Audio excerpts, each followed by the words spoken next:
Meu nome é Camila Carneiro Dias Rigolin, sou professora do Departamento de Ciência da Informação da UFSCar e dos programas de pós-graduação em Ciência, Tecnologia e Sociedade e Gestão de Organizações e Sistemas Públicos. E a pesquisa sobre a qual eu vou comentar se chamou, na verdade, Natureza da Participação Feminina nos Institutos Nacionais de Ciência e Tecnologia. Ela foi desenvolvida entre os anos de 2013 e 2015 e teve financiamento de duas agências de fomento, do CNPq e da CAPES, através do Programa Nacional de Pós-Doutorado.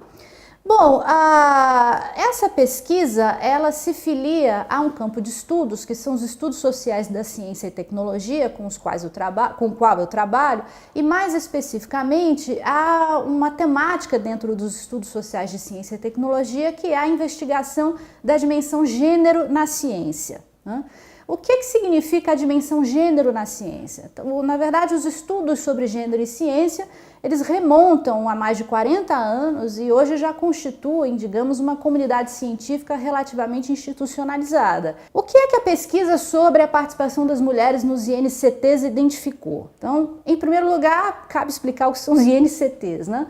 Institutos Nacionais de Ciência e Tecnologia. São redes de investigação nucleadas em torno de um tema, e essas grandes redes são formadas por pesquisadores de diferentes instituições do Brasil, mas também do exterior. É um programa do CNPq, na verdade, é um programa que recebe um grande aporte de recursos, né? E o primeiro edital, digamos, que contemplou redes de pesquisa que se tornaram INCTs foi lançado em 2008.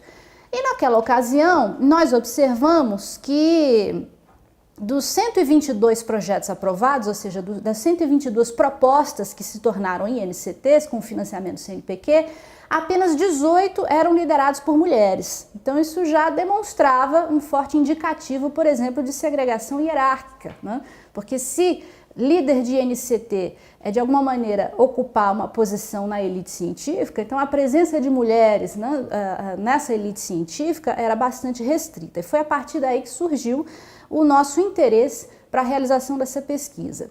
Nós tivemos, do ponto de vista metodológico, duas abordagens. Uma foi um estudo cientométrico da produção científica e tecnológica das mulheres que coordenam esses INCTs, e o outro foi um estudo de campo com a realização de entrevistas em profundidade com essas líderes. Então, das 18 líderes, conseguimos entrevistar 14. Do ponto de vista da produção científica, essas mulheres que alcançaram essa posição de liderança, de coordenação de INCTs, elas fazem parte daquilo que a sociologia da ciência chama de elite científica. Então, elas têm uma forte produção científica, numerosa, regular, em artigos, com artigos publicados em sua maioria em periódicos internacionais, com alto fator de impacto, todas têm um grande número de citações, a maior parte é bolsista de produtividade em pesquisa de CNPq. Então, esse é um perfil dominante. Do ponto de vista da produção tecnológica, se a gente assume, por exemplo, o registro de patentes como um indicador de produção tecnológica, aí é uma diferença, né? A produção científica é nitidamente superior à produção tecnológica. Mas há uma explicação para isso, que diz respeito às áreas de conhecimento às quais essas mulheres pertencem. A maior parte delas está nas ciências humanas e sociais, né? Ou na área de meio ambiente, mas majoritariamente ciências humanas e sociais, apenas uma na área de engenharia e 3 na área de saúde. Então isso explicaria, por exemplo, a razão da produção científica ser alta, mas a produção tecnológica não ser tão expressiva. Esse dado também é um indicador de segregação horizontal, né, que é um dos conceitos da literatura de gênero e ciência, que diz respeito à concentração de mulheres em certas áreas de conhecimento, né, que são tradicionalmente associadas ao feminino, né, e as ciências humanas e sociais estariam nessa posição. E dentro da área de saúde, aquelas sub-áreas de conhecimento associadas a cuidado, né? E, de fato, há essa correspondência, né, no que diz respeito ao perfil das mulheres líderes de INCTs. Onde as respostas apresentaram a maior variabilidade foram nas questões relativas a conflitos trabalho e família, né? Administração da carreira, maternidade, casamento, aí as respostas foram bastante variadas, a gente não pode dizer que tem encontrado um padrão, né?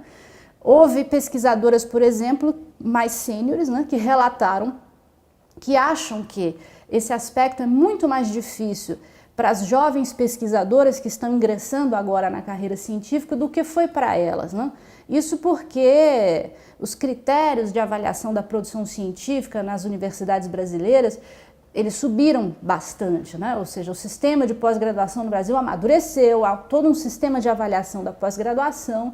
Então a questão da competitividade da produção científica é hoje muito mais premente do que foi para elas quando elas começaram a carreira.